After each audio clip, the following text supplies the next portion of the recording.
Great. So, on behalf of the Institute for Latino Studies, Latino Initiative, we'd like to welcome Manuel Muñoz. He's a Chicano writer, originally from California. Right now, he's a teacher of the MFA program. He's a professor of creative writing at University of Arizona.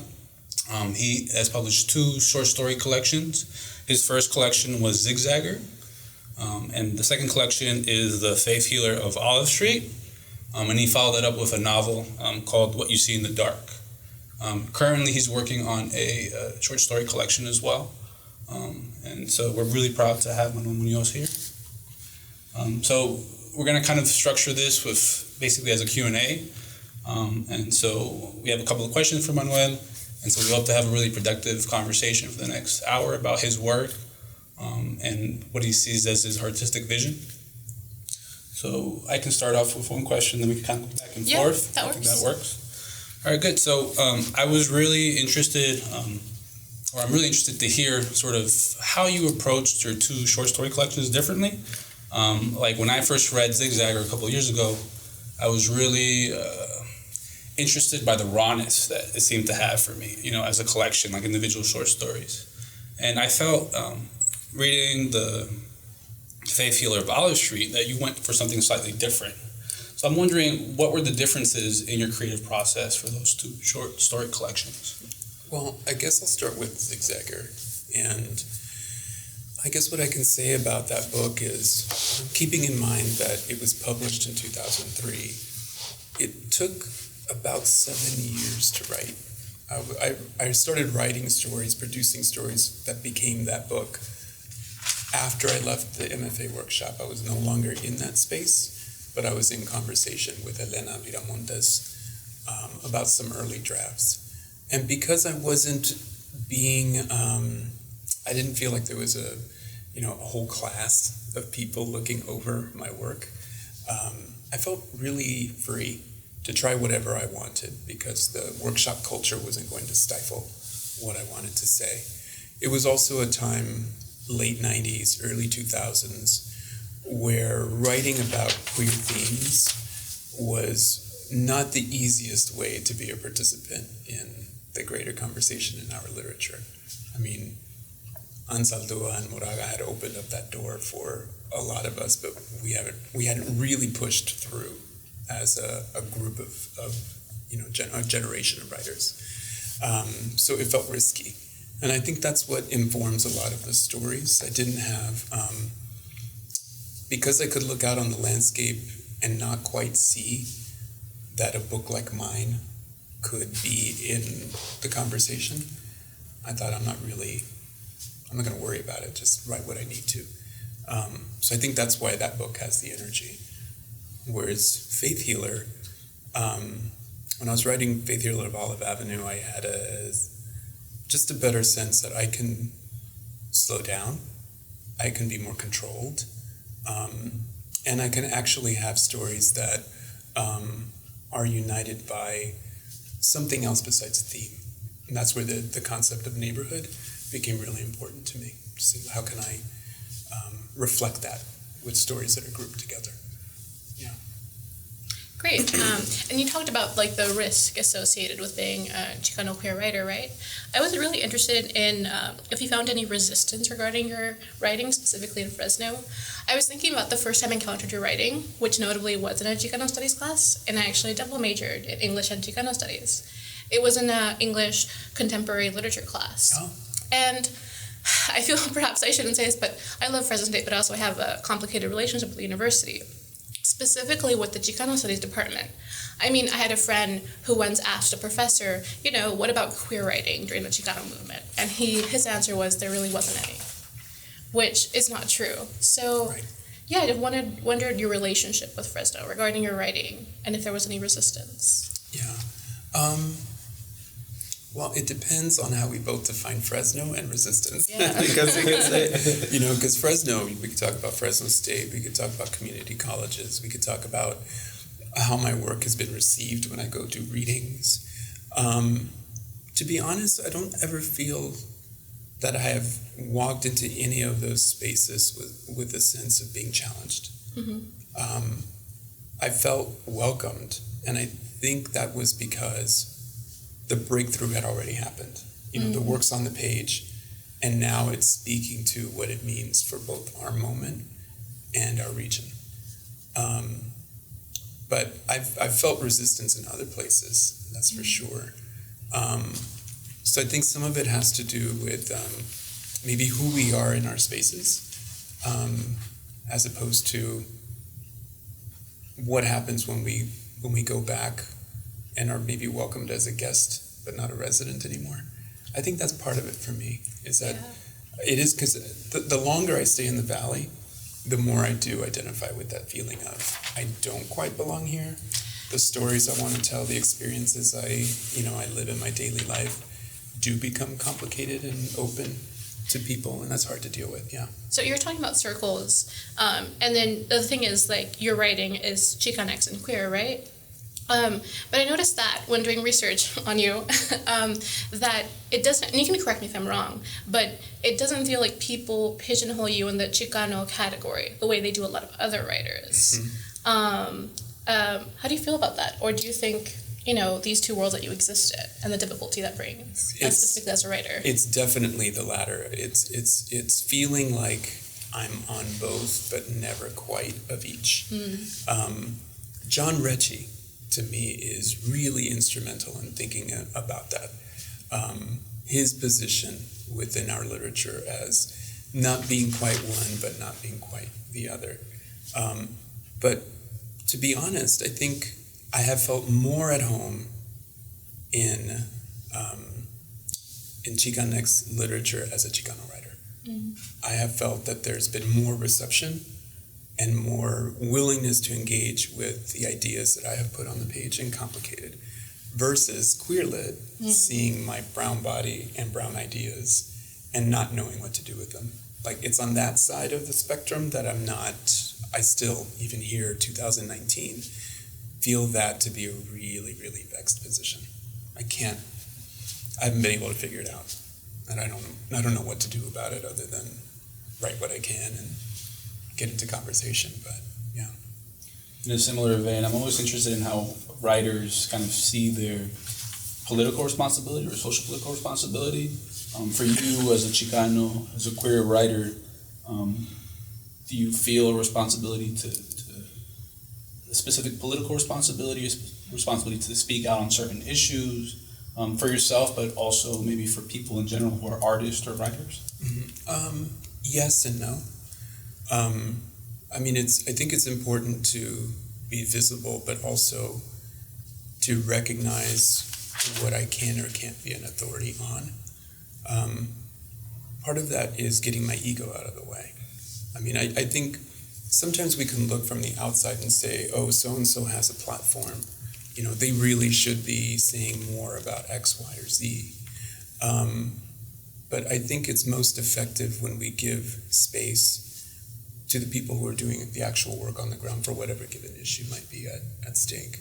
It's not enough for me to say something about what's going on at the border if there isn't anything in my work that is sustained attention to those stories or sustained attention to what is happening now in the contemporary moment. My work is, should I define it this way? Yeah. It's historical, I think. As we were saying in private with each other in conversation, it mostly, without naming the 1980s, 70s, 80s, 90s, that's the era in which it's set. So that tends to be my focus. So in some ways, I can feel out of sync by assuming a mantle that I don't think is mine in terms of expertise. And it's also just a respect, that all of us have to have, for people who really do have that work and need the platform and need the megaphone, to honor those voices first before assuming that any of us as artists should be primary vocalizers of what's going on. Mm-hmm.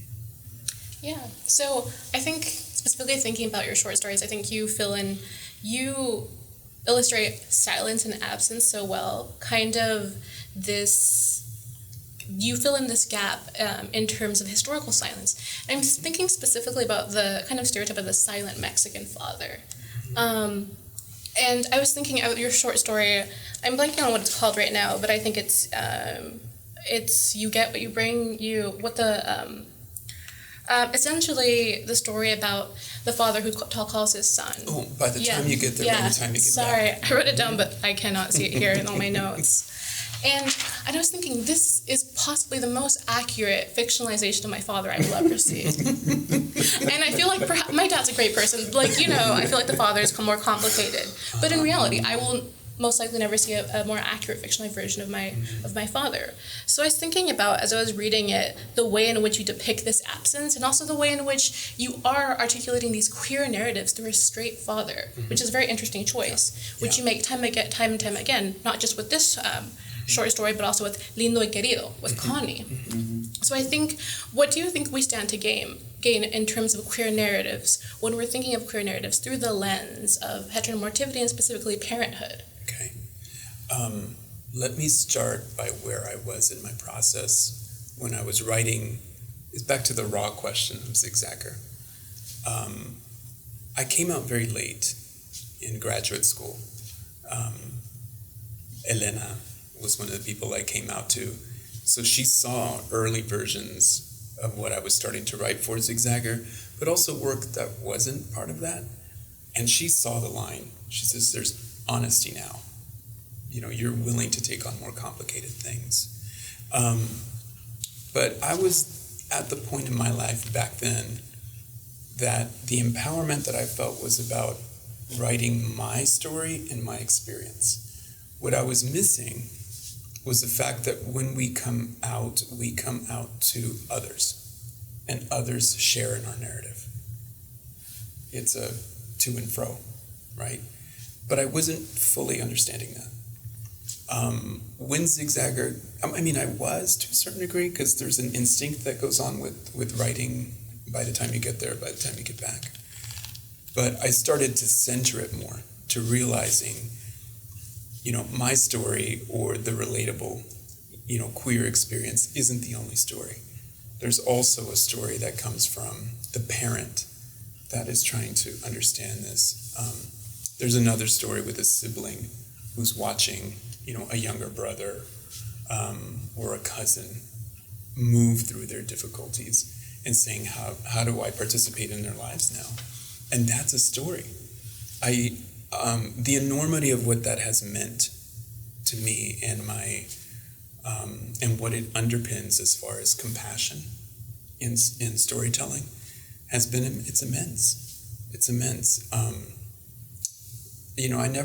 never able to say, all right, if I give the point of view of this particular character who may be misunderstood within his own family because he's, the stereotypical dad, it robs him of his humanity.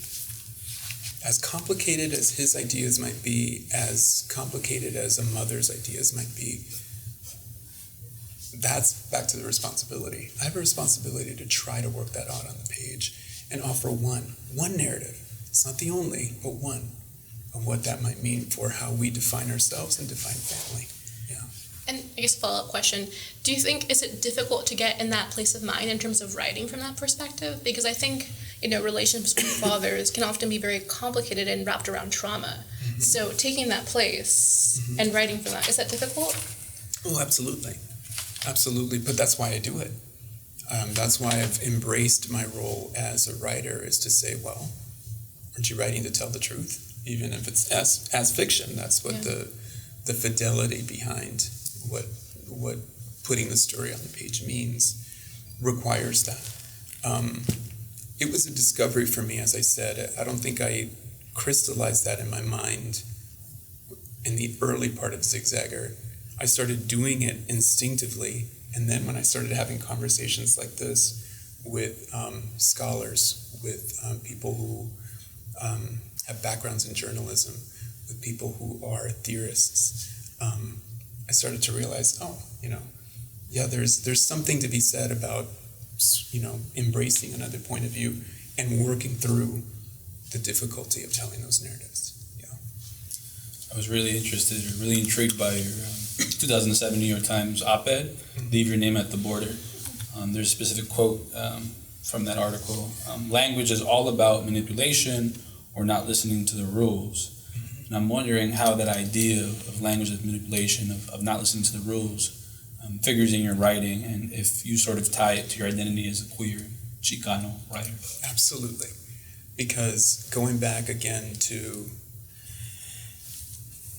the resistance I felt with space not being made available to me in terms of the stories that I wanted to write, I had to move forward anyway. I had to produce those stories and make the space, essentially.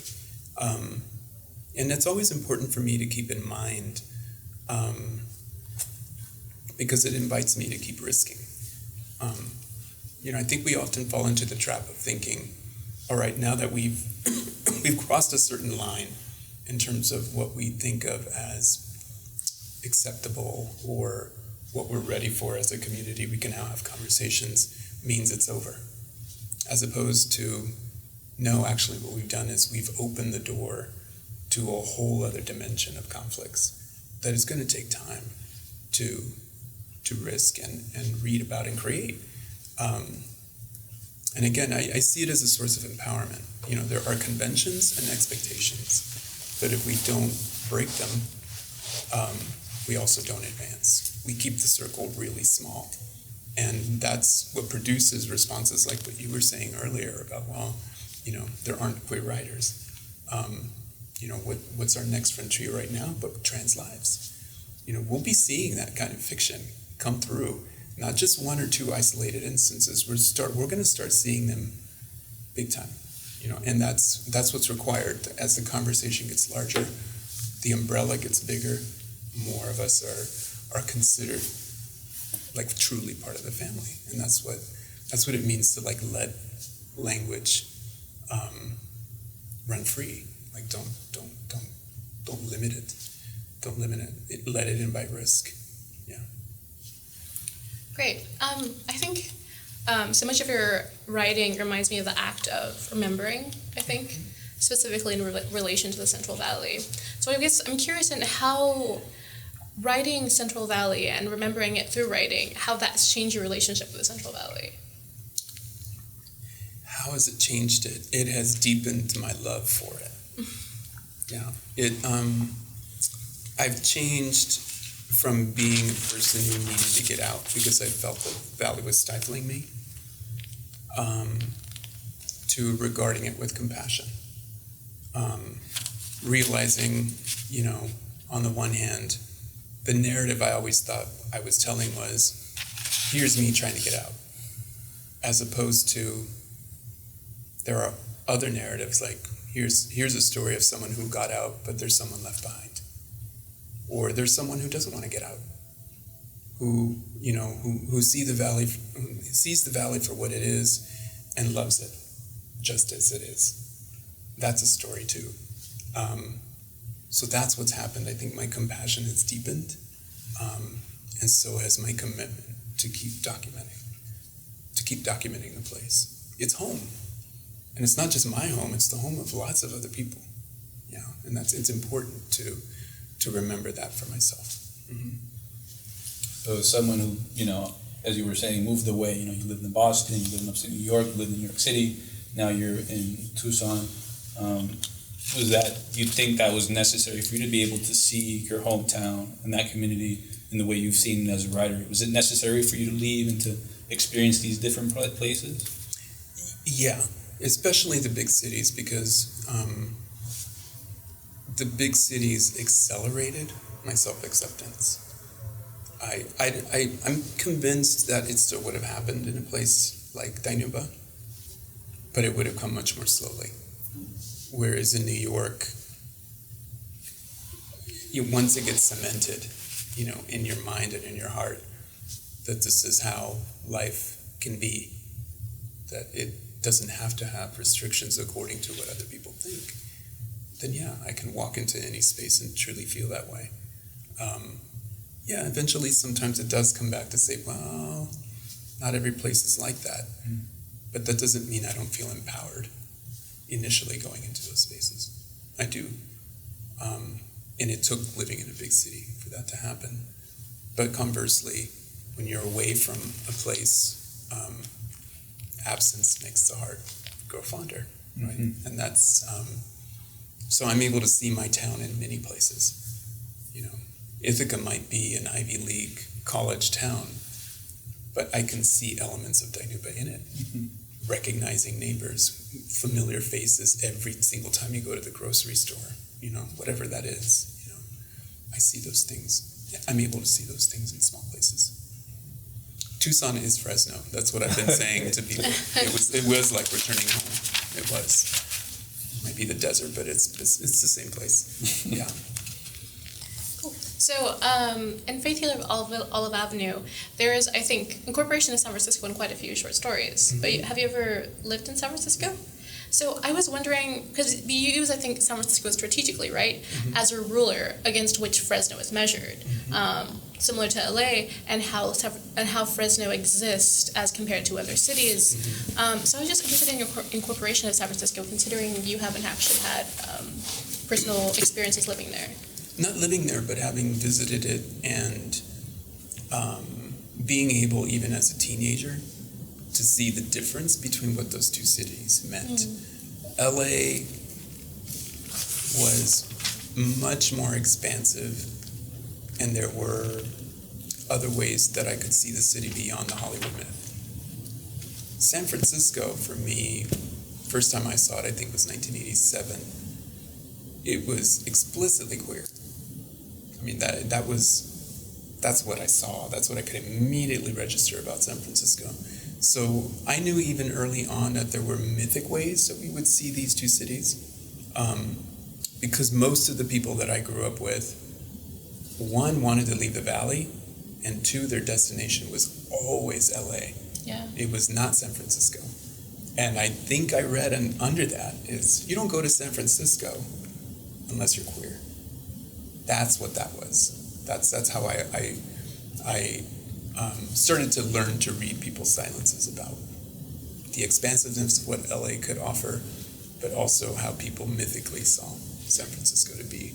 I think it also helps further depict the Central Valley, because when we talk about cities like Fresno, we always talk about them in comparison mm-hmm. to Fresno and LA. Mm-hmm. It's never allowed to exist on its own, mm-hmm. which is why it gets that specific reputation, right? Mm-hmm. I think I was speaking about this with a friend recently, and they talk about the Midwest, right, as flyover, and mm-hmm. Fresno, you just drive by it. Mm-hmm. There's no point of staying there. So I thought it was also another interesting, I guess, further characterization as Fresno against two major cities.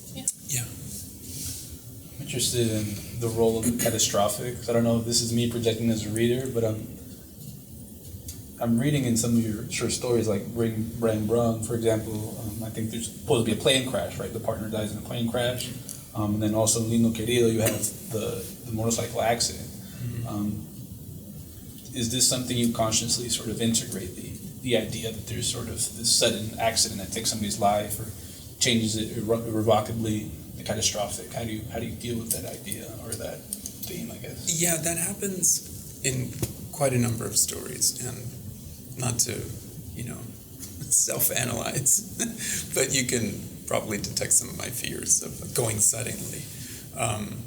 But behind that, I think, is the fact that a narrative stops. And the dynamic behind that, I think, is fascinating to me, because when we lose someone in that way, very often the story that we're telling ourselves is how they went. He was killed in a car crash, as opposed to the entirety of the life we lost, all the stories that went with them. We go immediately to the moment of the trauma, as opposed to, who were they? Who did you lose? Really, underline who 3 times. Who is that person that you lost? And so I think that's one of the reasons why when it happens in stories, it becomes a moment that characters miss. But as the writer of it, I'm going to find other ways to insist that a character discovers that. As in Lindo and Querido, one of the ways in which the mother recognizes the absence is regretting that she tears up these letters. And as she's done that, upset with what she's discovered, she also has inadvertently thrown away a way of understanding the person that she's lost. The story's gone. It's gone. Can't get it back. And I'm really moved by that. Like when we discover that in our own lives, and I'd like to have characters go through that if they need to. Yeah. So yesterday, briefly, we talked about Me Too and queer writers, and I won't ask you about any specifics, but I was more interested, I guess, in like a larger question of, we are institutions who are known for having sexual assault run rampant, and then since you're a professor and you work with graduate students, professors also can't be involved too much, especially if they're not tenure, right? So then we have these like whisper campaigns of older graduate students telling the younger graduate students, watch out, but after a while, we don't get that shared history. Mm-hmm. So I guess as a professor who works with graduate students, what are your thoughts regarding safety and security specifically in queer places, and how to spread knowledge when it's being people are specifically being quieted? That's a tough question. It really is, because there are a couple of words that you use that I might not use in the same way. Mm-hmm. Safety is a big one for me, because on the one hand, I have a responsibility as a professor to make sure that my classroom or the spaces in which I move with students feel secure for them. On the other hand, I'm queer and brown and realize that safety is an illusion. We can't control that. And the other difficulty is what we do individually as professors versus what we do as a community, a faculty together, or a department. And that becomes harder to manage. I think right now, what has been effective for us at Arizona has been for creative writing, has been the program has sort of answered to the university as a way to say, if the university isn't going to do more than just make a statement, we'll start to speak up. And hopefully that there'll be a merger of, or a prodding from both sides to say, this really is the institution's responsibility to set the terms and to provide resources for how we should have secure classrooms, as secure as possible. Because whisper campaigns, as is the problem with any storytelling, there's no way to verify within the circle of the whisper what's true and what's not. And that's not any kind of commentary on whether we believe stories or not, but there's no way to verify them and turn them into policy and action. That's the hard part. But I've been very grateful that the conversations have gotten more active. And even as I can see students, resisting just the idea of institutional, policy changes, that is the route that we as faculty have.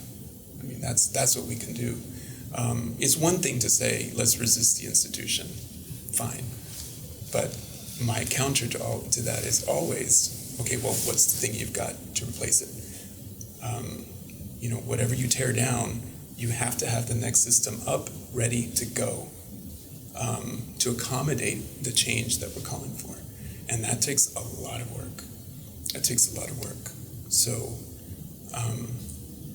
like I said, it's a very long conversation, but I'm glad we're having it, that we've been able to have that in the past couple of years.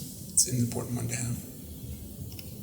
So continuing with the theme of the institution, how do you feel that being an academic, being a professor of creative writing, how does that influence your artistic output, right? Your position as an artist. Do you feel it constrains you? Do you feel it empowers you?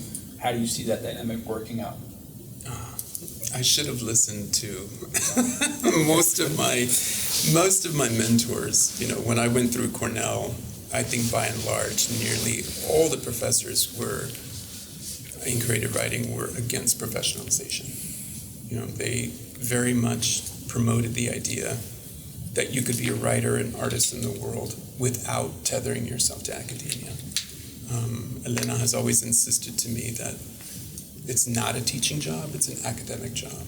Your responsibility is not just within the classroom, it's a responsibility to policy, it's a responsibility to your colleagues, it's a responsibility to, larger levels of administration that, you keep opening doors to, and it's just like another, Easter egg. There's something inside that you've got to figure out. And that takes a lot of work. And it takes away time from writing. I'm not able to privilege my writing as much as I used to. In order to be a good colleague at all levels and a good mentor and available whenever my students need me, I can't do that. So there's a little bit of regret of not listening to Elena and many others who told me this is what happens when you go in. On the other, I also recognize that it's important to be a faculty of color. It's important to be at the head of a classroom. It's important to direct a creative writing program and to see up-and-coming students who may want to enter academia see one in those roles. That is important because the numbers are still really dire. But the price is creativity. The price is productivity. And there's a little bit of resentment. I can't lie about that. I wish I had more time. I wish I could privilege my writing more. Then I feel obligated to privilege other things. But I owe it to my students. That's why I took the job. That's part of the agreement of taking a job like that. So, this is where maybe I reach for the Kleenex. If I can ask a follow-up real quick. By all means, yeah. Go ahead. What do you see as being the state of the MFA program in general, right? So for me, it's always been fascinating to kind of read up on the history of the MFA in the United States, right? And then compare that to how other writers in different places and in different times have sort of gone through their formation. Obviously, as somebody who's teaching in an MFA program, you're sort of vested in that question in a particular way. Mm-hmm. So I was wondering what you think about the MFA as an institution in general. As an institution in general, it's moving like a turtle. I don't think there are enough changes happening at enough places. On the other hand, some programs are being very active in conversations of the day, like the question we just had, about what does Me Too mean in the context of our institution? Rather than wait for change to come to us, how can we start making that conversation happen now? Likewise, how it's one thing to complain about not having enough applicants of color, not enough queer applicants. The next thing is, what are recruitment policies? What can we do to encourage that? What kinds of things can we be more visible about letting people know that there are certain questions within our program that are worth talking about and students would feel invited to be a part of. I don't think it happens in all at all institutions. I like that it's happening at Arizona. And likewise, I think it's also a point to say those conversations can't always be led by queer faculty, faculty of color or women. It's got to be everybody. Everyone has to do it. And that's still hard. That's still hard. But I'm glad that those questions are coming to the surface and they're being actively engaged where I am. I don't know if I'm seeing that at every institution, but Yeah. Do you think the MFA is good for artistic writerly productivity? I guess I'm thinking about Kurt Vonnegut's sort of his idea that, he was teaching writing, right? But at the same time saying you can't teach writing, right? And is this the best institution through which to produce good writers? What are we seeing in terms of that? Like, I guess your opinion on that sort of aspect of it. It's one way.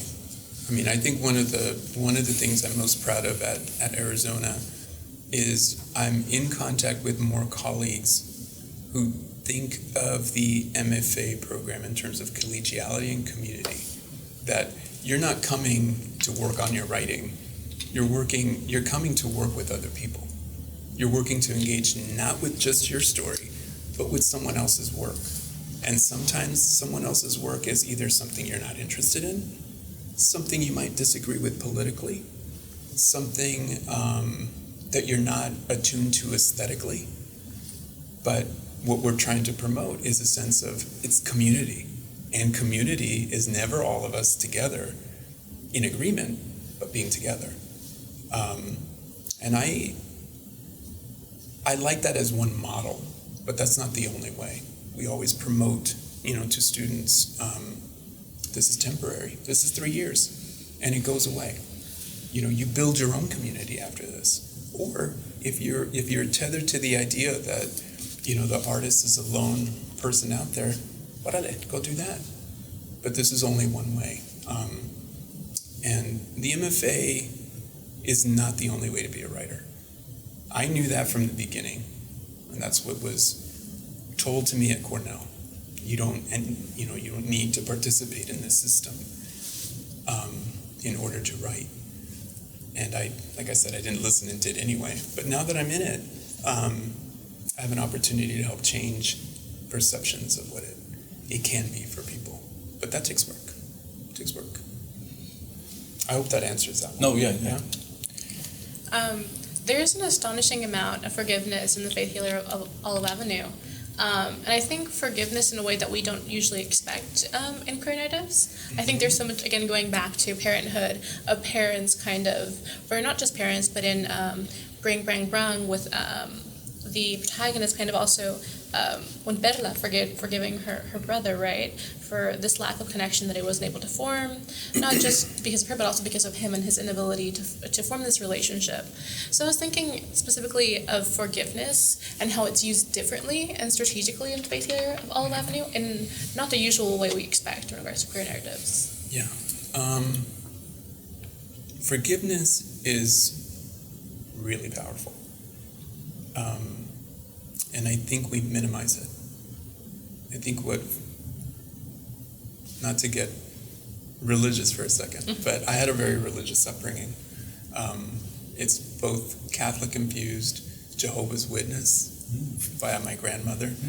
I did Pentecostal stints. I did all sorts. So I kind of know some of the core tenets of Christianity are at play in my stories.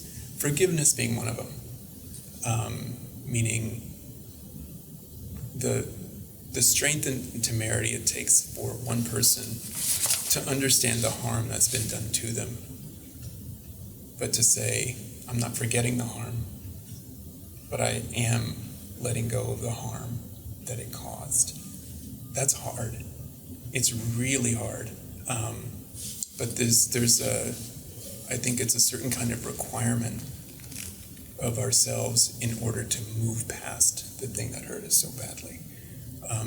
And for me especially, and I'm not saying I'm perfect in this way, because there are a couple things in my own life that I haven't been able to solve according to this tenet. I can't forgive.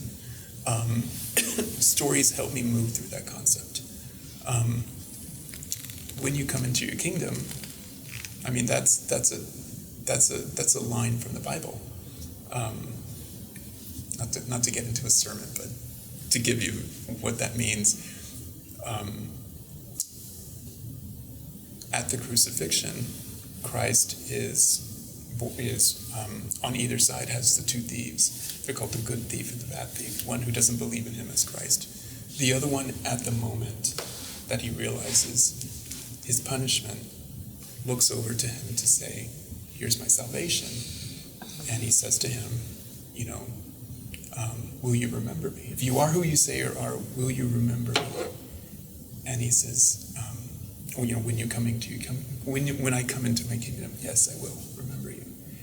And that promise, even though I'm not a religious person, that promise of saying, I recognize who you are and what you've done, but I'm still going to remember you, is incredible to me.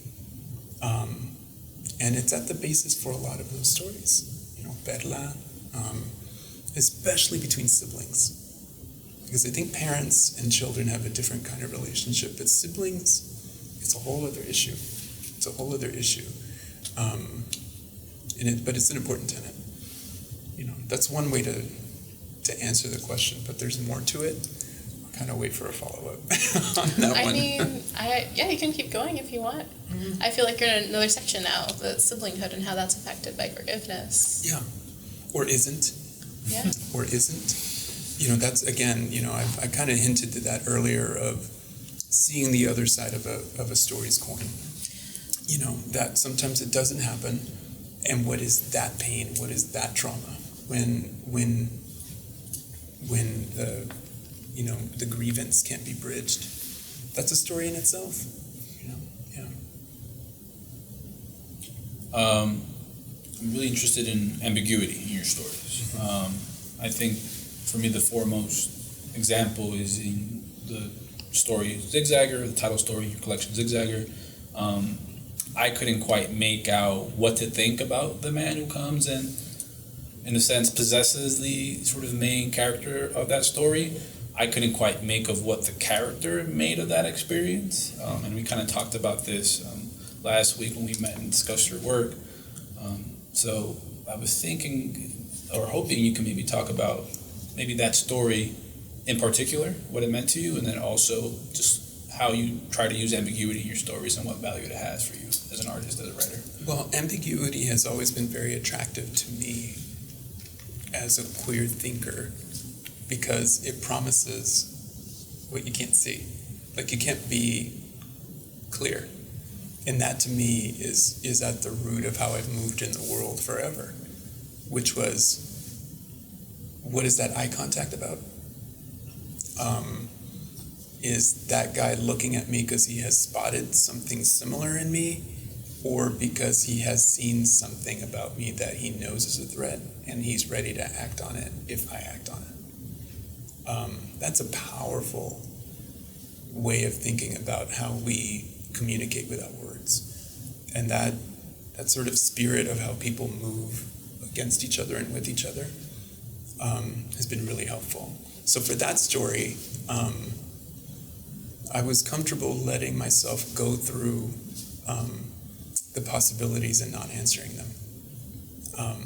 Is that man the devil or not? What is the act? Is it a rape? Or is it something that he has willfully consented to? Is it something that he has consented to and then realizing how violent it's going to become has changed his mind to say, I don't want to do this? So what becomes a yes becomes like an absolute no. And I realized the more I left out, the more I invited questions to what this becomes. And I think that's important because especially for people having formative sexual experiences, violent or not, their ability to understand what they've gone through is really crucial to who they think of themselves as people. And that's why he's so broken at the end of the story. His mother knows something about him that he doesn't yet know himself, and she tries to pry open his mouth at the end of Zigzagger. In previous drafts of that story, he had a forked tongue. It's like, you don't get explicit with it. Then I realized that tells too much. Right. It's more about the act of her reaching in to, maybe not confirm what she knows, but to think if I check it this way, I am going to know, and maybe she doesn't. I mean, what would she discover? She opens the mouth and it's a regular tongue. You see what I mean? Yeah. So I think it's like, yeah, so when I think about, trying to be as ambiguous as possible, I'm saying, what are the 2 or 3 possibilities of what this might mean, and how might they read to different readers? I think that's what made the story powerful. Yeah. And I mean, Elena told me, I remember when she read early drafts of it, and she was out there with her red pen and helping me out with it. And she let me go with some encouragement. She said, Manuel, if you get the story right, I can see that one being anthologized. And she was right. She said, well, she's always right. But yeah. Great. I think continuing with Zigzagger, that description of like the pachanga, the fiesta, it gave me like quinceañera vibes. And just the accuracy with which you depict this again, scenes that are often not given time. And I think you've talked about this before, how you give time to Central Valley narratives in a way that many people don't. And maybe people like resent the city for that. Not for that, but because they don't consider it worth time. And there's also an assumption of knowledge, like again with Lindo y Querido, with, when we're describing Connie, you say you know what kind of work she does. Yeah. So with this assumption of knowledge, there's also, like you said, responsibility, I guess, in depicting it. Is there ever any nervousness on your behalf of not being able to accurately depict it, or the Central Valley? Or do you ever get any, I guess, not resistance, but I guess, do you have any nervousness in your depictions of the Central Valley? And how do Central, Valley writers and also just people react differently? No, I never do. And I guess maybe the way that I can answer that is this way. I trust the limits of any story. It's one pachanga. It's not all the pachangas, right? It's one man with a silver belt buckle, not all men with a silver belt buckle. It's, one 15-year-old boy, not all of them. And reminding myself of that lets me engage with the questions that are important. Because if I tried to answer every criticism, I wouldn't write anything. Because I'd be too afraid to get anything wrong and nothing right. I realize, that your story can be really small. This is Elena again. Your story can be really small, but the world is really big. Mm-hmm. And if you answer the world first, you'll never get anywhere. But the specificity of your own small space, whether it's a neighborhood, a street, a house, is only that thing. So I don't know how other Valley writers might react to it. I really don't know. And I don't want to say I don't care, but I don't read their work that way. I actually, to be honest, I don't read people very critically. Every story, every narrative that is offered by anybody, no matter what kind of mistakes we think it has, what depictions that are not sufficient, it's still a gift. It's still a gift, and I take it on those terms. So it can be hard for me to answer a question like that. I have faith in my own depictions, but I also have faith in, letting people know I have limitations, just like everybody else does. No, none of us is perfect. Yeah. Do you ever feel like you have to write to a certain market?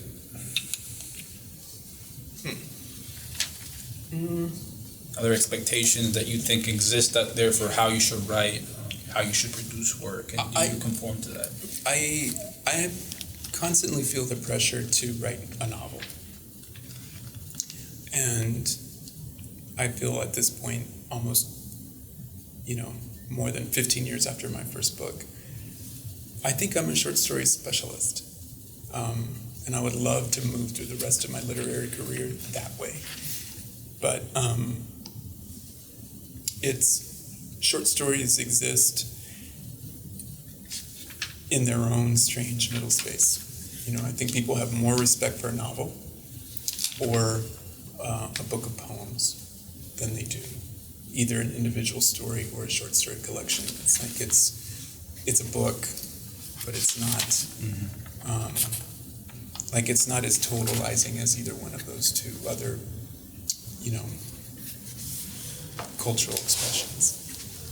So part of that, I think that makes me like dig in to say, I'll just keep writing stories. But it's hard. That's one of the reasons why it's taken me so long to work on this fourth book. I mean, I'm in 8 years now, and I'm still not done. And part of it is doubt. You know, are people really going to take another short story collection seriously, or do they want, you know, you're only really saying something if you write a novel. And I feel that a lot. I do, to be honest. Yeah.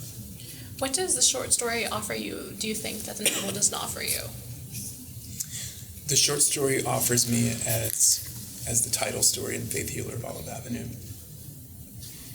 There's a moment in there where a character counts the houses. He's being driven down the street and he counts the houses, and he counts 57 or 59, I forget the number. But he calculates every life in that house is a story. And again, it goes back to that concept of, the specificity of your own world is the world. And that's what stories do for me. They get a chance to depict as many different lives and complications in a fast pace as you can. I think that's important. That's important. I was interested in the discourse of productivity that you brought up, right? The idea that it's okay or not okay for a writer or an artist to take time off, years off, producing work. And I think that's applicable just to society in general, right? What does it mean to feel that need to produce, and versus what does it mean to simply just live your life? Wondering if you could maybe talk a little bit about that. Yeah. Again, one of my regrets about academia is the pressure to produce. It can lend a sense that your work is not yours, that's in the service of the institution and how they promote you. It's like, look who teaches at our college. And I don't like that. I've often said, if I had not been teaching in Arizona when the novel came out in 2011, I would have been perfectly happy to just step away from all of it. Mm-hmm. No conferences, no panels, no going to campuses to readings, to just say, I'm out for 5 years, y'all, and I'll check in later, but I need a breather. I need a breather from talking and thinking about this publicly, and I just want to let things stew. And I can't do that in academia. That's part of the process of being in this kind of institutional space. So that's my answer to it. I wish, and I had been warned specifically about that, but I just didn't understand what that meant. Now that I'm older, I realize, I had control over it all the time, and I still do. I'm not saying that I don't, but it's a different kind of freedom when your work is your own. Your job doesn't depend on it. Your promotion doesn't depend on it. A raise doesn't depend on it. If you want to go to a campus to visit because they invited you, you go. And if you don't want to go, you don't go. Whereas, any and everything is in service to making sure that the institution knows that I'm participating at a local, state, national level. I mean, you're being scrutinized. So I think as artists, if they know that about what an academic job demands of you, I'm wondering how many would go into it. I don't know. No idea. But if I had to do it all over again, I would have stayed in New York. Yeah. Okay. So, your writing feels very cinematic to me at times. Perhaps it's just my background in film, but not just with the incorporation of actually psycho into your novel, but also I think in your short stories there are at times leaves and then directs us towards the conversations happening. And when I was reading it, I feel like I could see it in terms the pan of the camera. Mm-hmm. So I think if that's a conscious choice to incorporate these different film and cinematic aspects into your writing. Mm-hmm. Yes. It is. I'm a big cinema buff. That doesn't surprise anybody. But I see so much magic. I was speaking about this last night to the grad students. One of the great things I love about Netflix or Hulu is it might not even be a movie I want to watch the entirety of, but I'll watch the first 5 minutes just to see how did the story start. What's the first image? Where did it go? Where did it move? I may not be interested in the narrative, but what fills time and space for 2 minutes, 3 minutes is really instructive to me. So I love duplicating that in stories. That's the way my mind thinks. And again, it goes back to the silence between, the silence in queer narratives. When you're passing by somebody and you detect, it's like, well, how did you detect? It came through image somehow, either a glance, a hand motion, a glance downward, a pause, something that I think is worth being described, and it's described visually to me. Very much a camera. I said this to the grad students last night. I can remember the first line of Campo. Campo is not the first story in Zigzagger, but it's the first story I ever wrote. And it acts like a camera. Just at the base of the foothills. The town centers a space for itself in the something hills or whatever it is. That's a camera coming in to say, place first. There might be people in it, but place first. So, yeah, definitely cinematic.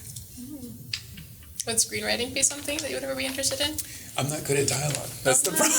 That's the problem. As you probably noticed, it's like, yeah, these people don't speak a whole lot. Yeah, I'm not good at it. Dialogue tends to be moments of directness and revelation, but I can't do the nuance of everyday speech. I can't do it. I've tried, believe me. It falls flat on the ground. I'm wondering what writers have had an influence on you, and then in particular if any Latin American writers have had an influence on you? Let me see. Where do I start? Latin American, like broadly? Latin American? Just in general, like writers in general, and then specifically any Latin American writers that might have had an influence on your work. Okay. Let me start with the reverse, because I think one interesting book, influential book for me, is Kiss of the Spider Woman by Manuel Muñoz. And for those who are familiar with the book, it's cinematic to the core. Right.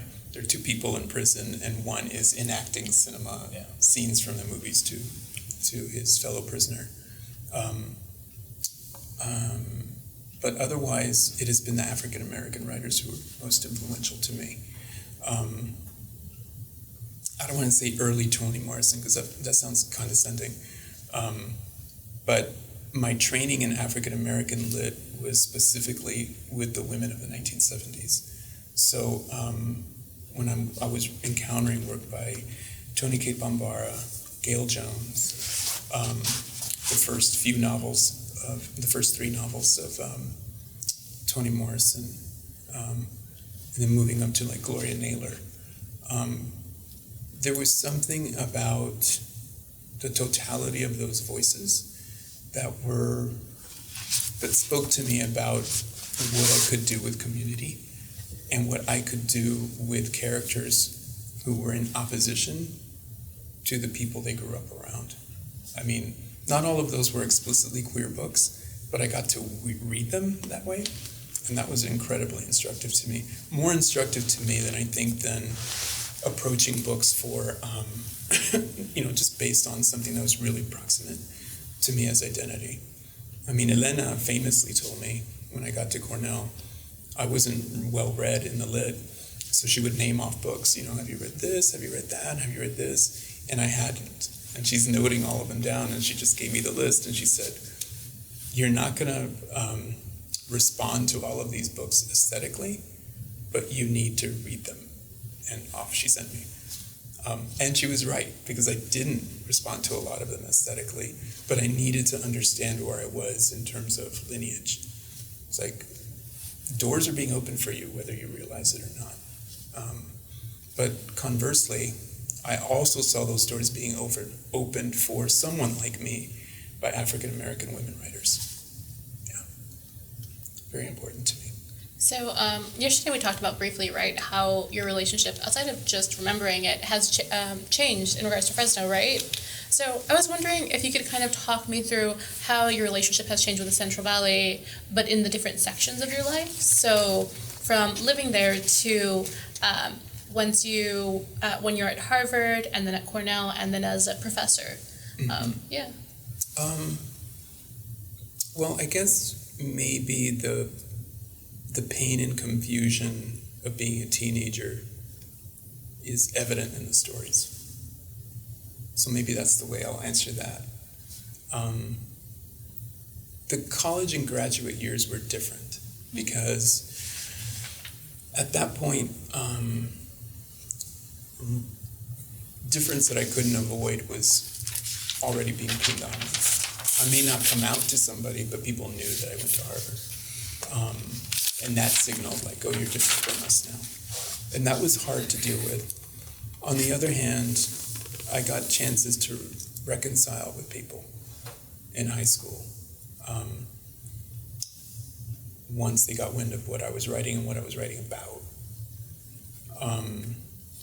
Who got in touch with me as a gesture of understanding. This is where forgiveness comes in. I had a moment with a former high school friend of mine. And this was actually when the book came out. I wasn't yet a professor. But he read the book, sent me a note out of the blue, and apologized. He said, I had no idea, one. And two, I know that there's stories and I can't tell what's true and what's not. But, I'm just sorry that you had to grow up like that. And that was important to hear. I think so. That was like one transformation of my experiences becoming legible to other people in ways that I hadn't anticipated. And now being a professor, I'm imbued with the institution's authority. Yeah. So I can, that changes how my family sees me. I think my family is able to understand now what writing does. I think they understand it as a book, but it's different when they're in the audience. And predictably, the first time my mom sat way in the back, like she didn't belong there, right? But I think now that they've seen me, in conversation, especially at Reedley, which is a community college 6 miles from where I grew up, and every time I go there, the auditorium's packed because it's, the faculty recognize it's like, what does that mean for a writer to be like from right over there, who's here? And so all of these students come from Orange Cove, Orosi Cutler, London Yedem, Selma, Dinuba Reedley, obviously. And we're all there, again, what does it mean to have this face addressing the crowd? This authority addressing the crowd? And the respect and viability that art can bring to your life. That's important. So that's, when I think of how that's transformed, I'm really cognizant of it now. And anytime I have a reading in the Valley, I'm incredibly proud. It's like, they're the best readings. I love going back home like that. And not as, because sometimes they try to skew it this way, like, he did it, so you can too. It's like a bootstrap moment. It's like, that's not what it is. Yeah. It's not what it is. It's, I try to communicate that, art was my expression. And it allowed me to grow in one particular way. But in conversation, what's yours? It may not be writing, it might be some other thing. What is it? Let's start having a conversation about that. So they're really cool moments. I love going back like that. I just had one last question on my end. What can we expect in your next collection? The same themes. Forgiveness is still there. It's still thorny. But there are more stories that deal explicitly with the bonds that get broken because of immigration, because of being deported, because of ways that we try to rebuild family. when that damage is inflicted on a circle. I think that's what a lot of the stories have in common. And there's still some elements of mystery that I don't know why I gravitate towards these things, but two of them have ghosts. Ooh, fun. Yeah, and I remember when I was going through a draft of one of them. It's in Freeman's. It came out this month. It's called Susto. And when I was trying to go through this draft of it last year and was really frustrated with it and had sent it to my agent, and I remember saying something to him on the phone of like, I don't even know why I'm writing a story like this. I'm a realist. I don't write this kind of thing. He said, have you forgotten your own book? He said, the first story of your first book has the devil in it. Like, what are you talking about? It's like, oh yeah, you're right. I forgot about that. So there's some elements of accepting the mystery of what's come into my head and heart and trying to solve it somehow. So I'm still energized by that. I still trust I trust what's going on in my head. I do. Like they're tough questions, but I like that I challenge myself to come up with some answers. Yeah.